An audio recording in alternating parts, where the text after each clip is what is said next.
बच्चों, आज मैं आपकी सेवा में हिंदी के बलाघात, स्वराघात, दोनों ही चीज़ है, बलाघात या स्वराघात और संगम, जिसको संहिता भी कहते हैं, इसके बारे में विशेष जानकारी देने जा रहा हूँ। और यह हिंदी व्याकरण का चीज़ है। किसका है? हिंदी व्याकरण का चीज़ है, हिंदी व्याकरण। सबसे पहले ये समझाना है कि बलाघात या स्वराघात किसको कहते हैं। तो बलाघात या स्वराघात, पहले इस शब्द को हम अच्छी तरह जानेंगे। इन शब्दों में दो शब्द मिला हुआ है, एक है बल जोड़ आघात, दूसरा क्या है? स्वर जोड़ आघात। बल नता ताकत, आघात नता चोट देना, यानी ताकत लगाकर किसी शब्द पर जोर देना, बड़ा आघात। स्वर बनाता है आवाज, ये भी आवाज पर, और आघात पर जोर, किसी पर आवाज से जोर देना, ताकत लगाना, दुगुना उच्चारण में समय देना, ये क्या है? बलाघात। ये शाब्दिक अर्थ में समझा, किसी शब्द पर जोर देना, ताकत लगाना, बल लगाना। तो इसको हम परिभाषित कैसे करेंगे? कभी कभी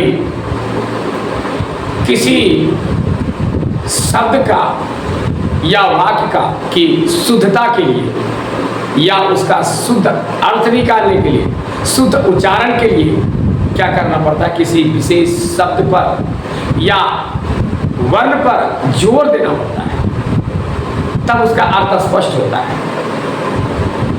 तो उसको हम बलाघात या स्वराघात करते हैं। फिर समझिए, कभी कभी किसी शब्द का विशेष अर्थ प्रकट करने के लिए या किसी शब्द का शुद्ध उच्चारण करने के लिए या वाक्य का स्पष्ट करने के लिए हम किसी शब्द या वर्ण विशेष पर जोर देते हैं, ताकत लगाकर बोलते हैं उच्चारण करते समय, इसको हम बलाघात या स्वराघात करते हैं। तो जैसे उदाहरण के लिए देखिए, जैसे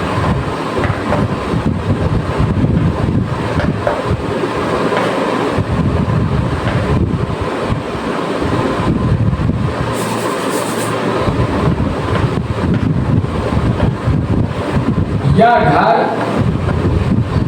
तुम्हारा है, यह घर तुम्हारा है, ये तुम्हारा पर जो है बलाघात। ठीक है, ये वाक्य तार बता रहा हूं, यह घर तुम्हारा है, तुम्हारा पर जोर है।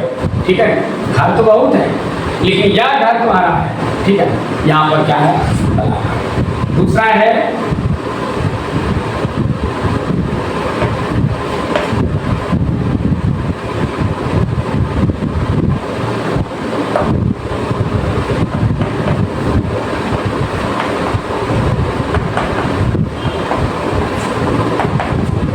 यही लड़का उसका भाई है, यही लड़का जोर दे रहा है यहीं पर, यही लड़का है, लेकिन उसमें कह रहा है यही लड़का उसका भाई है।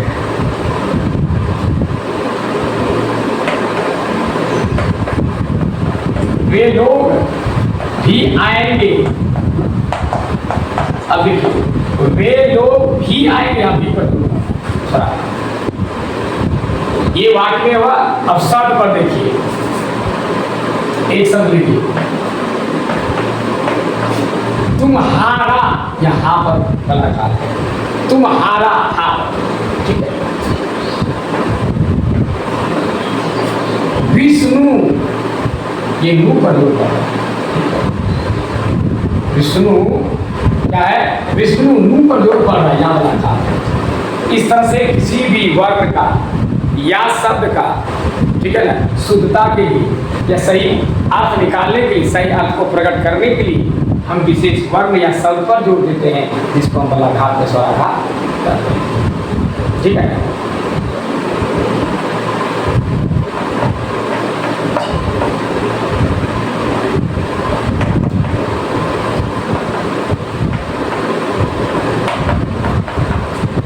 जी हाँ, जोर देना है। जी हाँ, मैं भी आऊँगा, मैं भी आऊँगा, यहाँ पर और यहाँ पर दो जगह बलाघात। आवाज में जोर है, यह स्पष्ट करना है कि अब इससे फायदा क्या हुआ, इसको इससे लाभ क्या हुआ, इससे यह हुआ जी हाँ मैं भी आऊंगा, यानी ये आने की गारंटी होगी। बात में दम है, इस बात में विशेष जो है दम है। जब कोई बात आपसे करते हैं, बातचीत करने के क्रम में जब किसी बात पर वो ताकत लगा देता है, मैं आऊंगा, फिर आऊंगा, फिर जब दे दिया इसका मतलब कंफर्म। ये बलाघात या स्वराघात क्या करता है, किसी भी बात को मजबूत करता है कि नहीं यह होना है तो होना है, या घर तुम्हारा है तो है, कोई काट नहीं सकता घर तुम्हारा है। यानी जोर दे करके किसी चीज को कंफर्म कर रहा है। व्याकरण में किसी शब्द का जो प्रयोग है, किसी व्याकरणिक शब्द का जो प्रयोग है, ऐसे नहीं है सबके साथ कोई ना कोई कारण है, कहीं ना कहीं इसका यूज है, किसी विशेष अर्थ के लिए इसको लगाया गया है, जो किसी विशेष चीज को प्रकट करने के लिए इसका प्रयोग किया गया है। इसीलिए इसको हमें पढ़ते हैं या पढ़ना पड़ता है, तभी व्याकरण को हम जानेंगे और उसकी भाषा की शुद्धता को जानेंगे। ये हमारे बोलने, लिखने, पढ़ने सब तरह से हमारी भावनाओं को स्पष्ट करती है। तो ये बात भी क्या करती है, क्योंकि हर बात का अर्थ हमारी बोली पर है। एक ही बात को बोलने की कला में अंतर करने से अर्थ में अंतर हो जाता है। इसलिए यदि कहेंगे तुम नहीं पढ़ोगे, कह देंगे तुम नहीं पढ़ोगे, तो नहीं पर जोर दे दिया वाला बात हो गया। अब हो गया वो कभी नहीं पढ़ सकता, नहीं पढ़ोगे मैं मना कर दिया। ऐसे उसको कह दें तुम नहीं पढ़ोगे, अब देखिए यहाँ पर वाला घात नहीं, या आप जोर देने का घात नहीं, मैं हल्के से पूछा तुम नहीं पढ़ोगे। तो इस तरह से बलाघात या स्वराघात करता है किसी वर्ग विशेष पर तुम्हारा आप जोर, इस शुद्ध स्पष्ट करने के इस पर जोर देना पड़ेगा। ठीक है, विष्णु नु में जोड़ दिया, क्या सुधा ही होगा। ठीक है, इस तरह से बहुत ऐसे शब्द हैं जिसमें कि बलाघात और स्वराघात का प्रयोग किया गया है। मुझे लग रहा है कि आपने इसको समझ लिया। आइए हम इसके बाद आगे आपको बताते हैं। इसका उदाहरण मैं दो तरह से फिर दे रहा हूँ स्पष्ट करने के लिए, हो सकता है आपको समझ में ना आए हो। सबसे पहले बलाघात को दो भागों में बांटा गया है, एक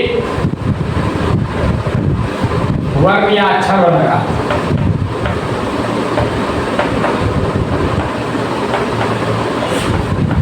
या स्वराघात, और एक है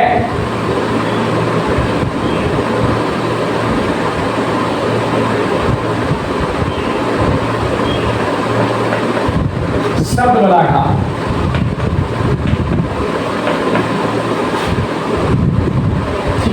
ठीक है, इसमें एक वर्ण यानी अक्षर बलाघात और एक स्वराघात। तो पहले वर्ण के बारे में बता रहे हैं।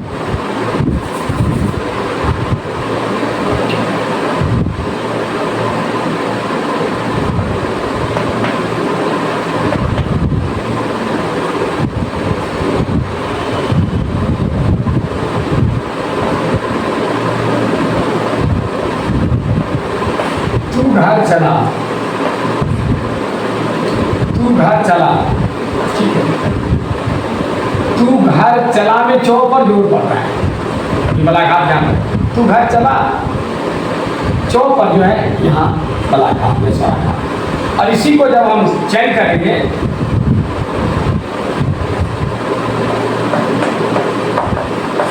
तू गाड़ी चला, अल्लाह पर जोर, देखिए बोलने से पकड़ा जाता है। तू घर चला, तू घर चला, चला में जो है चौपर सिर्फ जोर पड़ रहा है। तू घर चला में सिर्फ चौपर ही जोर पड़ रहा है, इसलिए यहाँ बलाघात चौपर है। ठीक है, ये वर्ग का होता है अक्षर का। और तू गाड़ी चला, अब जोर दे, तू गाड़ी चला, चला में ला पर जोर पड़ रहा है, यही करना। ये आपका वर्ग या अक्षर बलाघात। अब मैं उदाहरण दे रहा हूं आपको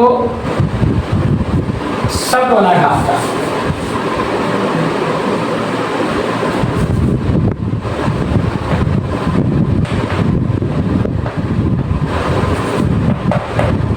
ये सब का था,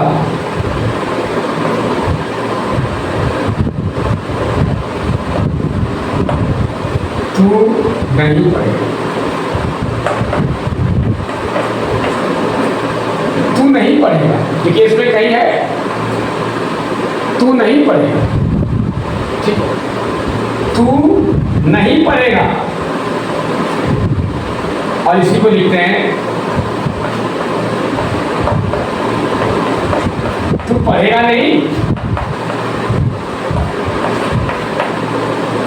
तू नहीं पढ़ेगा, ये प्रश्न है, तू पढ़ेगा नहीं, अब नहीं पढ़ेगा क्यों, यहाँ वाला घात है, यहाँ वाला घात नहीं, तू नहीं पढ़ेगा इसमें वाला घात नहीं है, ठीक है, लेकिन तू पढ़ेगा नहीं, ये जो पढ़ रहा है इसके यहाँ पर क्या है, वाला घात या स्वराघात है। समझ गए? अब आइए मैं आपको संगम के बारे में बताता हूं।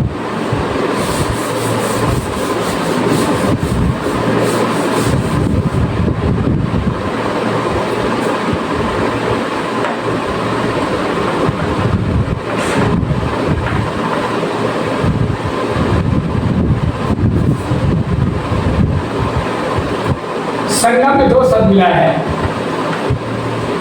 सम जोड़ गम। सम मन होता है एक सा, गम मन होता है जाना, एक साथ चलना, ठीक है,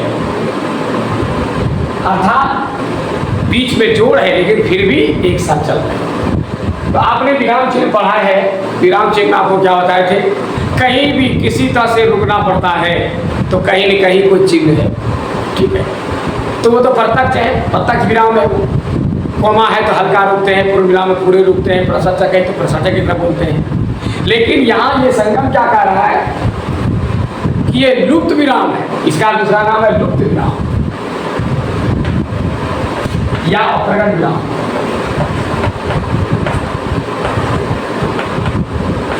या गुप्त विराम, गुप्त भी हो सकते हैं, गुप्त विराम है, लुप्त कहिए या अप्रकट कहिए या गुप्त कहिए। यहाँ भी विराम है, वहाँ भी विराम चिन्ह का प्रयोग करते हैं, जब विराम है तो विराम चिन्ह का प्रयोग होता है, लेकिन यहाँ विराम नहीं रहते हुए भी हमको यहाँ विराम चिन्ह नहीं रहते हुए भी वहाँ विराम का आवश्यकता पड़ती है, क्योंकि संगम का परिभाषा बता रहा है कि कभी कभी किसी शब्द के शुद्ध उच्चारण करने या अर्थ को सही से स्पष्ट करने के लिए दो शब्दों या वर्णों के बीच हल्का सा रुकावट की आवश्यकता पड़ती है, जिससे हम संगम करते हैं, रुकने की आवश्यकता पड़ती है। फिर से सुनिए, कभी कभी किसी शब्द के शुद्ध उच्चारण करने या सही अर्थ निकालने के लिए हम कभी किसी विशेष वर्ण पर या किसी शब्द पर विशेष पर क्या क्या दो शब्दों के बीच या दो वर्णों के बीच हम थोड़ी सी विराम कर लेते हैं, थोड़ा सा रुकते हैं, रुक कर बोलते हैं, इसी को हम संगम कहते हैं। अब इसका उदाहरण मैं दे रहा हूं, जैसे उदाहरण के लिए है, आज वहां जलसा है, एक शब्द देखिए यहां पर,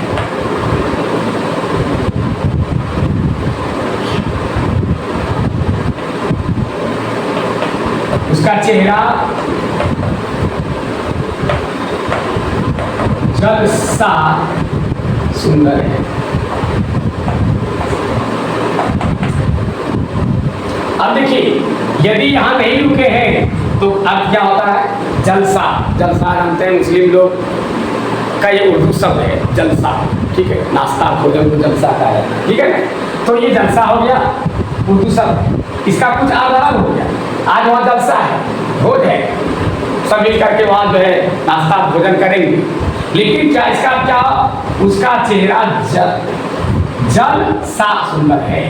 अब देखिए, जो थोड़ा सा इसे विराम कर दिया, थोड़ा सा इसमें विराम होते, जल सा सुंदर है, उसका चेहरा जल सा सुंदर है, यदि हम जलसा बोल देते हैं उसका चेहरा जल सा सुंदर है, तो अर्थ का अनर्थ हो जाता है, अर्थ अलग हो जाता है। उसका चेहरा जलसा सुंदर है, यदि हम इसको एक साथ बोलते जलसा सुंदर है, तो जलसा सुंदर बोलने से जलसा का दूसरा अर्थ हो जाता है। बोलने में भी कला है, बोलने की कला पर ही अर्थ में अंतर हो जाती है। ये संगम को सिखा रहा है कि बेटा बोलोगे, बोलने में इस तरह से बोलना है कि अर्थ जो सही होना चाहिए वही अर्थ देगा। अब इसको हम बोल देंगे, इसको आज बोल देंगे आज वहाँ जल सा है। अब जल और सा के बीच में जब रुक गए, संगम कर दिए, तो अर्थ सही नहीं निकल रहा है। तो सही अर्थ देने के लिए अर्थ को बिल्कुल वहाँ के जो अर्थ, जिस अर्थ के लिए वहाँ को हम लिखे हैं, वहाँ का हम प्रयोग किए हैं, ठीक ठीक अर्थ स्पष्ट करने के लिए हमें जहाँ विराम कर सकता है जो विराम करेंगे, संगम कर सकता है तो संगम का प्रयोग करेंगे, और नहीं तो नहीं करेंगे, नहीं तो अर्थ का अनर्थ हो जाएगा। यदि यहाँ सटाते हैं तो इसका अर्थ होगा, उसका चेहरा जलसा सुंदर है, जलसा सुंदर, जलसा क्या हुआ यहाँ तो ये वाह गलत हो जाता है। यदि इसको सटा कर नहीं देते हैं वाह गलत हो जाएगा, इसका तो संगम नहीं, तो इसलिए आज संगम को सत्ता पड़ती है।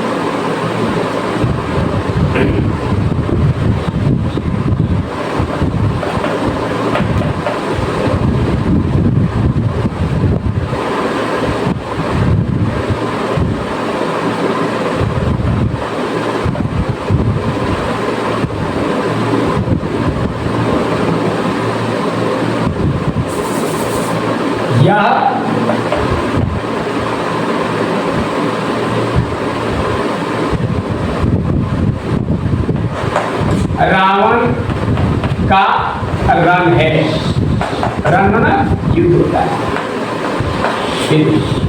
यह रावण का रन है, यानी यह रावण का युद्ध है, ठीक है, यह रावण का युद्ध है। कितना सुंदर हुआ। यदि इसी को हम सटा देते हैं, यह रावण का रन है,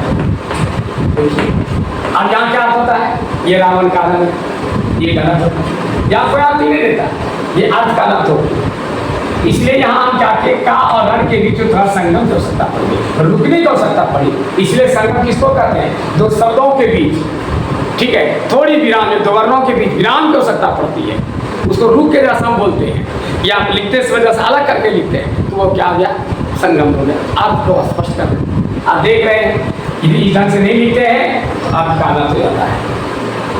एक उदाहरण और मैं देता हूं,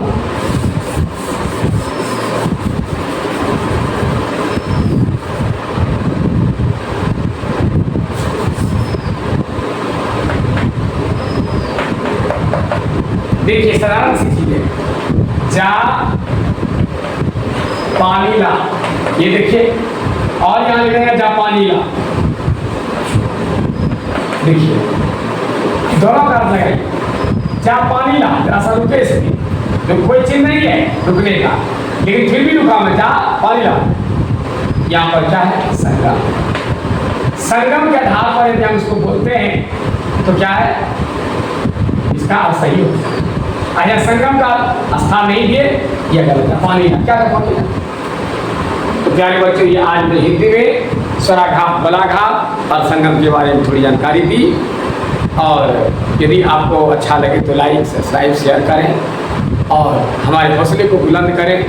भूल चूक कहीं होगी तो उसे क्षमा करेंगे, क्योंकि जो कार्य करता है भूल चूक उसी से होती है। जो चुपचाप घर में बैठा है, कोई कार्य नहीं करता है, उससे कोई भूल होने की संभावना ही नहीं है। इसलिए मैं क्षमा प्रार्थी हूँ। तब तक के लिए मुझे इजाज़त दीजिए, आगे फिर बताऊंगा, और आगे जो बचा खुचा है हर चीज़ को एक एक करके मैं परोसने का वीडियो के माध्यम से कोशिश करूंगा, ताकि आपको कहीं कोई तकलीफ ना हो। यदि आप मेरे वीडियो के आशिक बने हुए हैं तो बने रहिए। तब तक के लिए मुझे इजाज़त दीजिए, धन्यवाद।